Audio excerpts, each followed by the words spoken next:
everyone, it's Friday, September the 3rd, and you are listening to the Giant Bombcast, a very special edition of the Giant Bombcast, coming to you in front of a live audience here at PAX 10.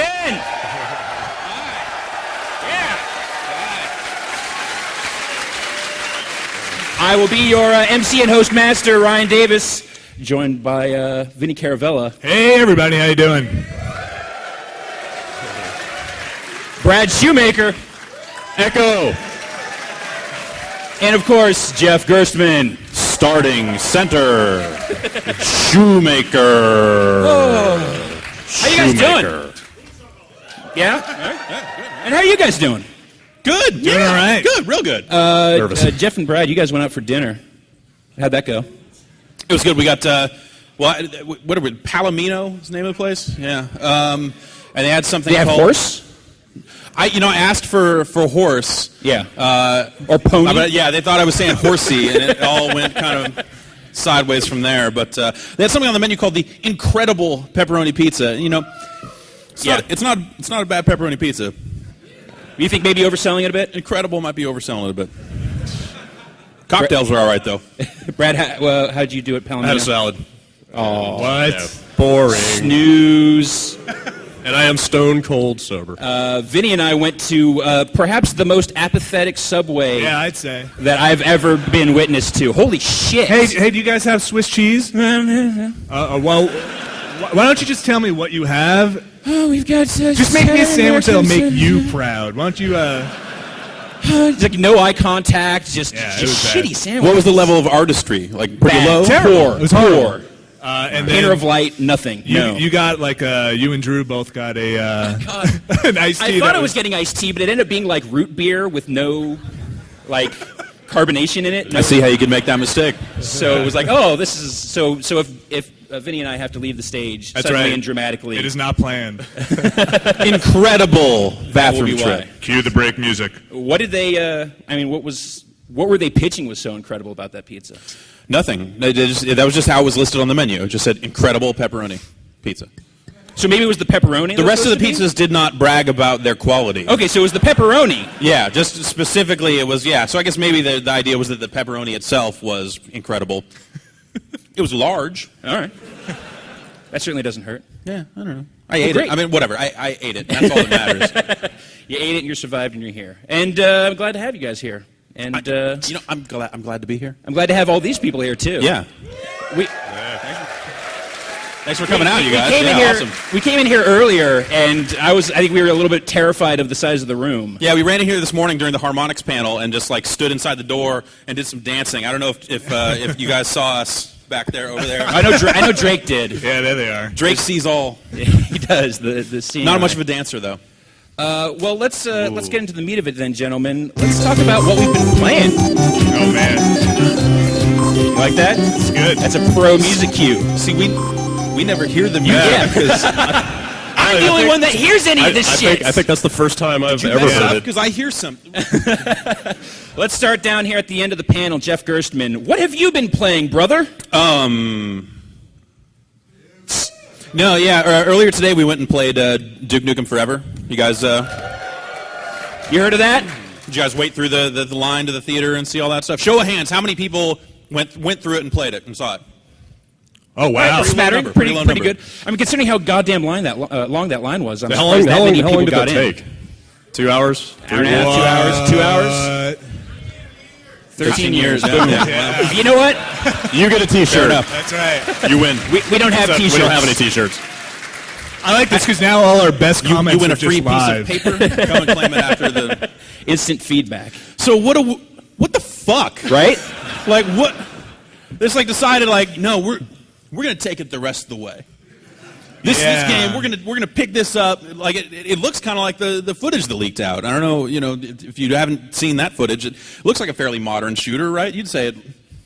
It starts out with you pissing, and So it's classy. and it has Duke Nukem receiving oral action from two ladies. So it's a Duke Nukem game, I guess. Like Excellent. that's the most you can ask.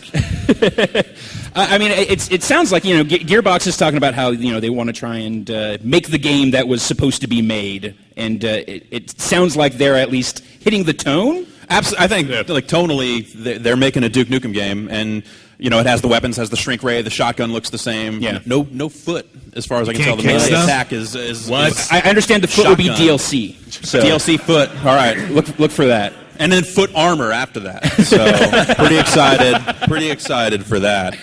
How long was the stuff they were showing? I didn't get a chance to see it. Was it? They showed a pretty amazing trailer that I don't think they've put out yet. I Okay. don't know that the trailer is widely available. I think They the are trailer showing it was in there. better than the demo, actually. It's got that Prodigy song in it. That makes anything better. But yeah, it's a demo of a game that can't possibly live up to any expectations at this point because it's been, well, I don't know, it's been canceled and re-announced, right? So expectation reset. Yeah, right? reset. I think You're if like, that game fuck that came game, out, it was probably yeah. garbage anyway. Oh wait, maybe it'll be all right. But it's been in such a fucking quagmire for so long. Like, if it's even playable, it's like that's a big win for that game, right?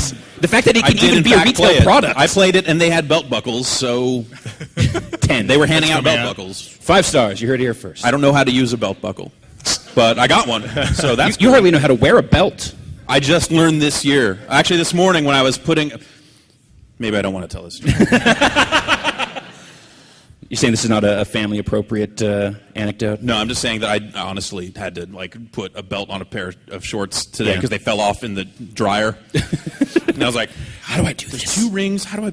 It goes... So I had to look at another pair and go, it goes through the back and then around. Literally... You're not tying shoes, man. It just goes through the little loops. Oh, you should see me tie fucking shoes, man. Brad, your thoughts on Duke Forever? I mean, it kind of feels like a 10-year-old game, Yeah. I mean, it is a shooter. Not in a bad way, but it's, it's kind of a Hey, peanut serious gallery in thing. the Like, front. dude, you run in a straight line and shoot stuff. You shrink guys and stuff. Yeah, it's got a shrink Duke ray. game. He but- talks a lot. Yeah. The mirrors work. Yeah. Okay. Oh, shit. And Can the you toilet? flush? Yeah. Can you flush the toilets? Can you flush a toilet? Was there any You can toilet? flush a toilet. You can Fuck turn on a yeah. sink. You can pump a soap dispenser. You can pump the soap dispenser. You can draw on a whiteboard. That's next-gen technology. And you can right there, erase the cutting edge. whiteboard. Well, if you say it's a 10-year-old or it plays like a 10-year-old game, that's not so bad considering it's been in development for 13 years. So it's Sure. Ahead of its time. it's still ahead of its timeline, yeah, really. Absolutely. Yeah, but it's funny. So it'll go up on the site when we get back next week. Some of the guys from Gearbox came through to show the new Borderlands DLC, and That's right. We had Randy Pitchford in the office. yeah. So Randy Pitchford was in, and we shot an interview with him while he was in there. And so the whole thing is this was before PAX, and we couldn't put up the interview until after PAX. So we're talking very casually about kind of the Heat game and some of the other stuff that Gearbox has been associated with. And I just kind of it's like, oh, so there's been other rumors you guys have been associated with, like this Duke Nukem Forever. Keep in mind this won't air until after PAX. Panic broke out. Just like a lot of A lot of everybody looking at somebody else. everyone looking at someone else for like an answer. Like, hey, they're right. It is. What? Should we? No. Do we? No. No. What? No. Talk we to us talk at about PAX. that? No. So. It's one of those So things. not a complete mystery to us coming into this show, necessarily. Yeah, but it's one of those things. I think the game will be judged when it's finished. But right now, the interesting things are the hows and the whys of how that occurred. Sure. It's when you hear that it's happening, that's one thing. You're like, that's messed up. I don't understand. Okay, fine. But it's going to be like how and why and when did they get involved, which is apparently sometime in 2009. Yeah. But at what point did Gearbox say like, yeah, we want to take these guys from 3D Realms and we're gonna take this thing and finish it and put it out.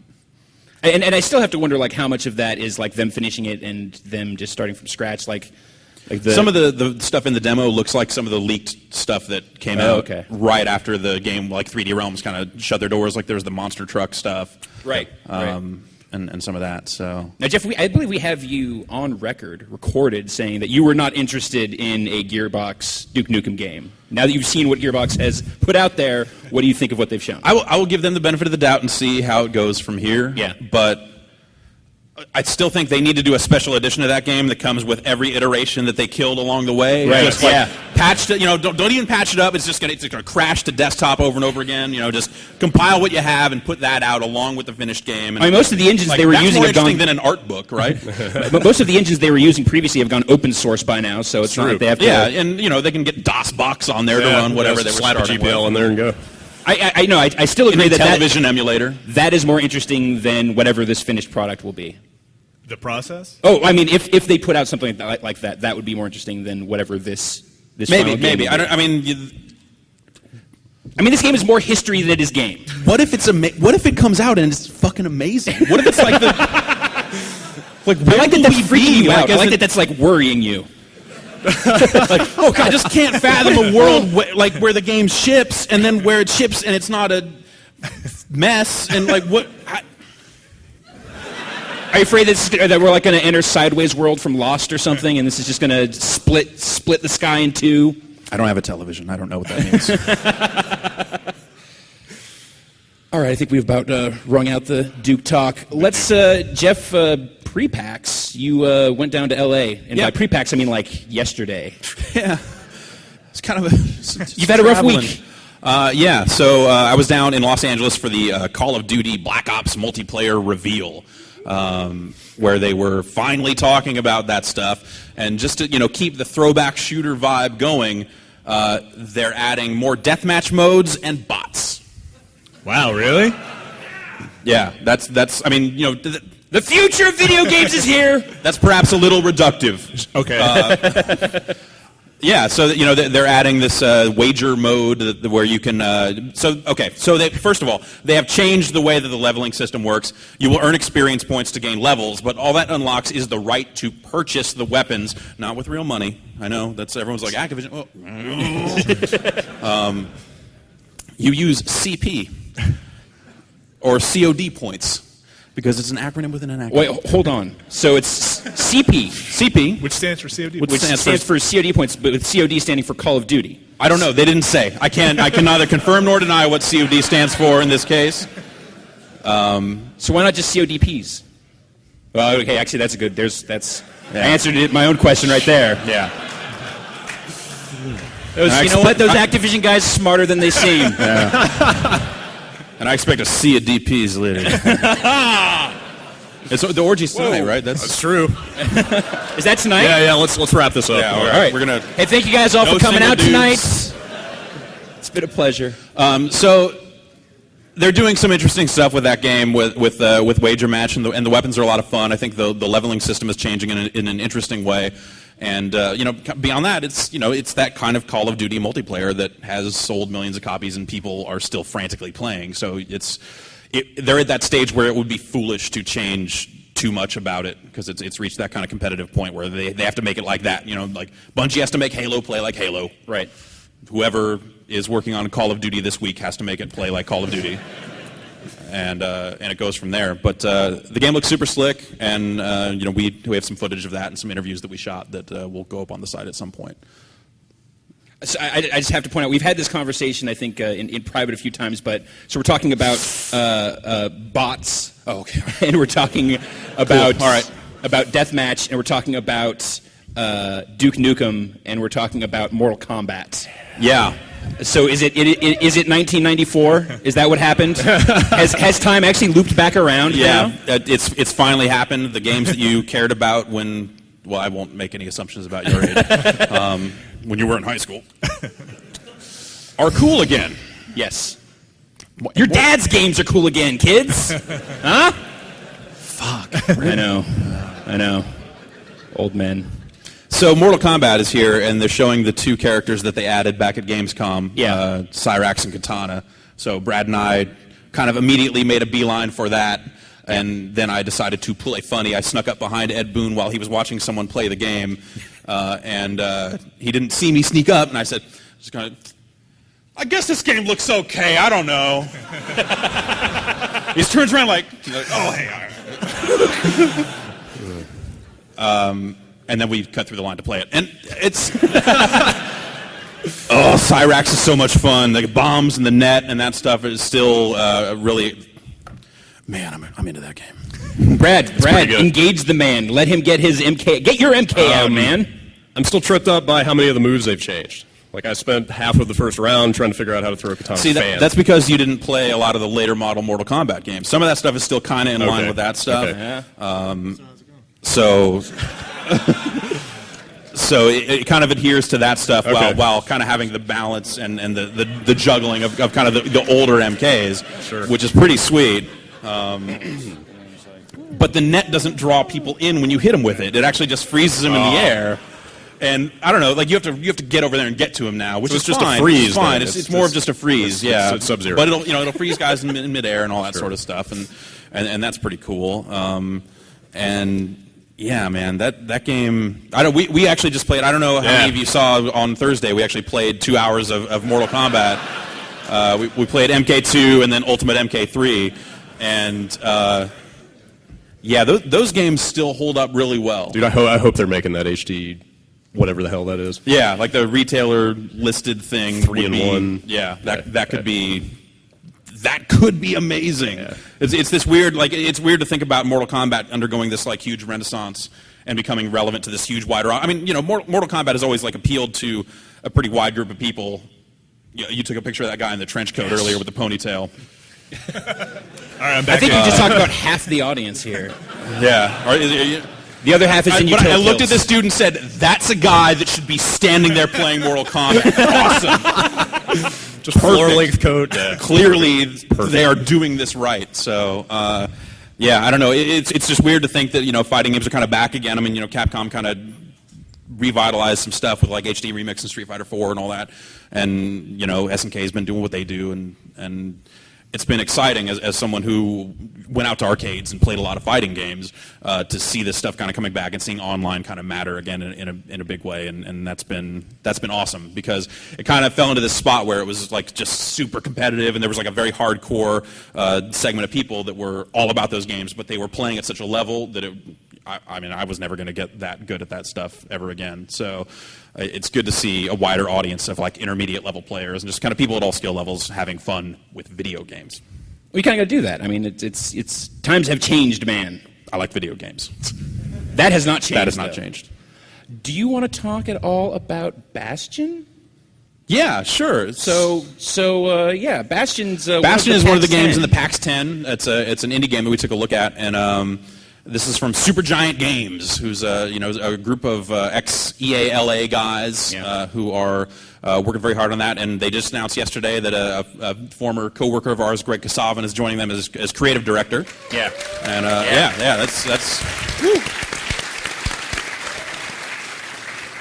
So these guys are going to be chasing their indie dreams with this really cool action RPG, and we ran some footage of it. But it's here. You can actually go play it, and I recommend you seek it out wherever the hell it is. We walked around the floor, and I haven't seen where the PAX 10 it's on the hidden level. The hidden level? There's a hidden Anybody been to the... What is the hidden level? Anyone been to the hidden level? Show of hands. Is that what...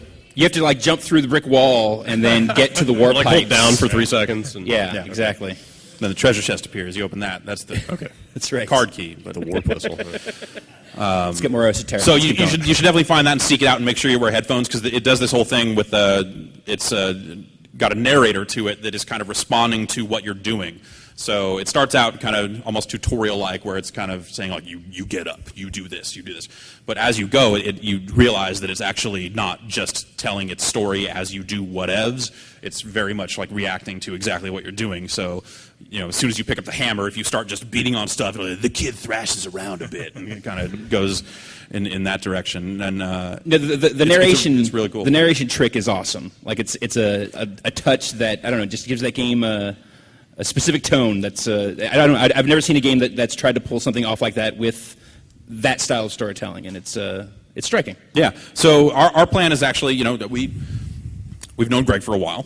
I don't know if you know that, but we are going to be doing ongoing coverage of the game and kind of follow these guys as they are attempting to live out their grand indie dreams. Because they are super indie. They are like living in a house together for the most part. Yeah, it's almost like they set it up to be a reality show. What if 4 guys got together in a house and tried to make a video game? Yeah, I think it's like 5 or and then we provided the camera. So.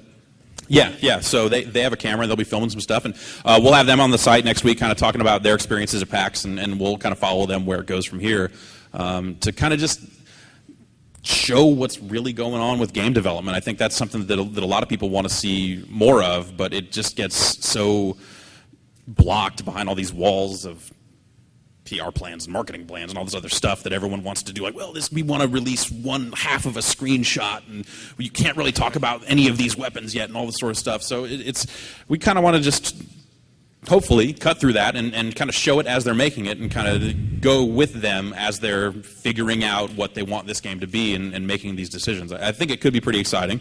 and we'll all find out together. But yeah. And with any luck, they'll be big enough to start blocking us from coverage. Yeah. By the end of it, it'll be like, well, here's a quarter of a screenshot. We've made a deal. Well, I mean, that's the thing is like most developers, if they had their own way about it, would just tell you absolutely everything about their game at any given chance. And some of them do, which is even more frustrating. He's like, you can't talk about this, but here are all these awesome things about this game, and it's like, It's like I make that noise pretty much every time.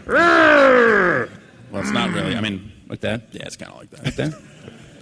Hey, Brad, what you been playing? Oh man, That's right, on the spot. Let's go. just StarCraft. Yep.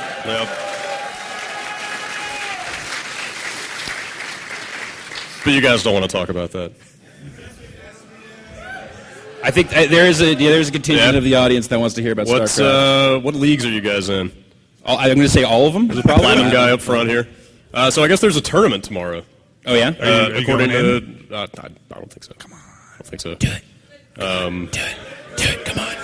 Peer pressure. I don't know if there are any Audience pros. pressure and peer I don't know if there pressure. are any pros afoot here. I don't think I want to embarrass myself. But, It's too late, man. yeah, I don't know. I think it's really messed up to be in diamond tier of StarCraft II and say I don't want to embarrass myself by playing the game. I mean, The as far false modesty at a certain point kind of becomes bullshit. I mean, so- honestly, It's like if I entered, it'd be like,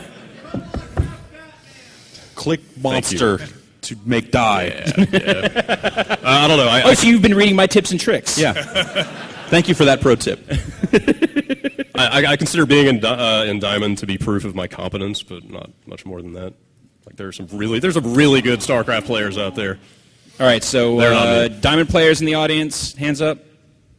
All right, That dude. One, we got one over there. Huh. Gold Okay. or platinum in the audience. Platinum. All right, Gold, handful. Gold. Maybe I silver. should play in that tournament. Who's not playing StarCraft? Yeah, who's not playing? Yeah, who's not playing? All right, moving on. All right. I'm just saying, as far as skill levels go, you're in a room with about all 800 right. people, All and right. you and another dude over there. So Sure. You guys should probably play. Let's talk about that Zealot cooldown change after this. why? Let's do it right now. We got nothing else going on. I don't have anything to say. We got all the time in the world. What do we? Yeah, whatever. What else? Anything else? I haven't had a lot of time lately. Yeah. I know, Vinny, you haven't. You want to talk about switchers and Yeah, man. SDI ports? Who And wants to talk about Genlock and SDI and phonic cables Sync signals. and stripping an XLR cable to patch that's it in. right. Oh, Yeah. God. We got a lot of stuff to do next week. Damn it. Yes, so Vinny's been preparing on the back end for our Big Live show live, which is happening next Thursday starting at 10 a.m. Pacific Daylight Time. We'll be late. we'll start late, yeah. But it's a long show, so that's fine. Absolutely. Yeah. 6 hopefully o'clock, 5 it's a o'clock. long show. Yeah. We're scheduled for like 7 hours. It's 7 or 8. I keep forgetting. It's like until 5 or something, but then the party continues outside. Yeah, then we can start drinking. Yeah. And if you're in the then we Bay start. Area Oh, yeah. and Right. over 21, you can come join us after 5. That's Yeah. right. Anyone from the Yay area here tonight? All right. There we go. So yeah, So- September 9th, come on down. We'll have, actually, what is it? Go to whiskeymedia.com/block party, and we'll have all the details there. We have all the details there. You can do it on your phone if this is boring for you. So let's, we're at PAX. Let's talk about PAX a little bit. Oh, It's Pop PAX. Oh, damn. Sorry. no, that was Brad. Brad did that one. Thanks. No, it doesn't work. So this is Giant Bomb's, third year here at Yeah, PAX? no Rich Gallup. That so, sound right? Yeah, hi, pour one Rich out for Gallup. Rich Gallup. He's still back He east. couldn't come out this year. Dude, so- where's Matt Rory with He's still our working bourbon? on games that don't have titles yet. Oh, come on. That game totally has a title. So this has been, I've only spent, we're end of day one here, and I've only spent a little bit of time on the floor, but my impression has been that this is a way bigger show. Yo, Yeah. that big. I mean, how many of you guys have been here in years past? Oh, Yeah. wow. Oh, All right. nice. All right. A lot of Repeat return. offenders, all of you. Yeah, I like it. That's right. We're all going to It's a little more E3-ish. Yeah, I'm almost concerned for the future of PAX. Like, honestly. I'm kind of with you. Like, there's all these ornamental booths in there and like PR people all over the place. I will say that the thing that jumped out at me most was booth designs. Yeah. Like Disney has they're exactly what were their Epic Mickey and Tron booths from E3, which big professional ass booths that obviously cost a lot of money. So I don't blame them for wanting to wring more out of it, but. I remember years past, it was just like, we got some TVs and we got some games and Right, come like and check them out and roped play off them. And it also, it was, this has always been kind of a big show for indie games, right? Yeah. Like that's where There's still a lot of them around. there too. is still a lot of them Yeah. around. Just seeing more of that floor space kind of being taken up by big ass games like that. Although there is now more floor space as well. That kind of, I feel like the last 2 years it had been pretty much the same size as far Yeah. as the floor Seems like space, it. but now that whole other section where like Warner Brother and what else is over 2K, there? 2K is over there. EA is EA is over over there. there. So yeah, it's just Yeah, it's, yeah. A lot of theater stuff too. A lot of behind closed doors. Yeah, like the Duke Nukem thing's kind of weird. They're like checking IDs, which I guess is like ESRB plus the company that brought you hot coffee. They want to be extra sure before you go see the game that has a 3-boobed monster in it. I'm not Talking about Dragon Age 2, right? Yeah, Dragon Age 2. This is Mafia 2. It's new DLC. Yeah. Yeah, it definitely seems bigger, but the crowd also seems to fill that space really quickly. Yeah, it seems like they're adding like 10 to 15,000 a year. Like Yeah. they're saying like 75K for this thing. it's a lot of dudes. Yeah, so congratulations, PAX. Yeah, Yeah, totally. It's, That's good. it is good, but it's maybe kind of an asshole move to sit up here on the stage at a PAX panel and critique PAX and the size of it. But I just don't want it to get overrun. I mean, it's better concern before. is- I only go to PAX East now. So. All the gold bean bags, man, they really sold out. it's just there is a specific feel to PAX, and there is a kind of an inclusive feel to PAX. It feels very safe at PAX. You can come out here and just be a goddamn geek, and kind of revel with a bunch of other goddamn geeks, and Get everybody sick. and get everyone sick. Peace, love, and video games, bro. So yeah, like just at a certain point, I don't know. There is a size where I think that you start getting diminishing returns on that. Yeah, but at the same time, I mean, it's hard to argue with the point of like, hey, what if we had more games here that people could play? What if we had more games here? Yeah, that'd be cool, right? I Sure. mean, there are a lot of games coming out over the next few months here, and then This is it's true. like they're even showing some 2011 games here, obviously, and I think the more of that stuff that people can get their hands on ahead of time, the better. I mean, a lot of this is stuff that was shown in Germany, and some of it is the same stuff that was shown to us back at E3. But I think it's probably useful for developers even to kind of see people play it in the wild. I mean, obviously people run their sterile focus tests and do all their qualitative analysis and all that stuff. But I think that there's probably some value in the anecdotal evidence of just like sitting there watching someone play your game and going like, yeah, all these people are missing this part. We should probably. Everyone's dying. And then you find out in the middle of your live web stream that the graphics need some polish. Yeah. I don't know if nobody saw that here. That happened to Duke Nukem today. No, what Crickets. was? Yeah, like they were. Well, you were talking about it, right? What? Like they were Tell running the them what web you told stream, me. like polling people Oh, as they came yeah, out. yeah. There It was something like I the saw first on- lukewarm reaction they got. They just like cut the interviews after that. Yeah, they were taking interviews like, what'd you think of Duke Nukem? And apparently someone went like, and they went, okay, let's not talk to anyone else about Duke Nukem on the live stream. But I will say one of the things that I realized that dawned on me last week is that there is nothing more fun. It's fun to watch people play games, but it's more fun to watch developers while they watch people play their games. Just arms crossed, kind of. Watching people just lose their just like you don't even know what just happened. Like they picked up a box or something, and suddenly the developer's like, God fucking damn it. Scribbling down furious notes, or like one will just start kind of pointing at the other one. Like it's just like there's 18 months of inside jokes and fights and frustration and passion that are just kind of simmering just below the surface that they're trying to hold back. Because you went left instead of right. Yeah, exactly. I told you they would always go left. It's yes. Why do we even put the right side in there? Spend all this time building this, no one's going to use it. Yeah, that's just a symptom of long, hard fights. All right. What? I think we're done. That's it. Thanks for coming.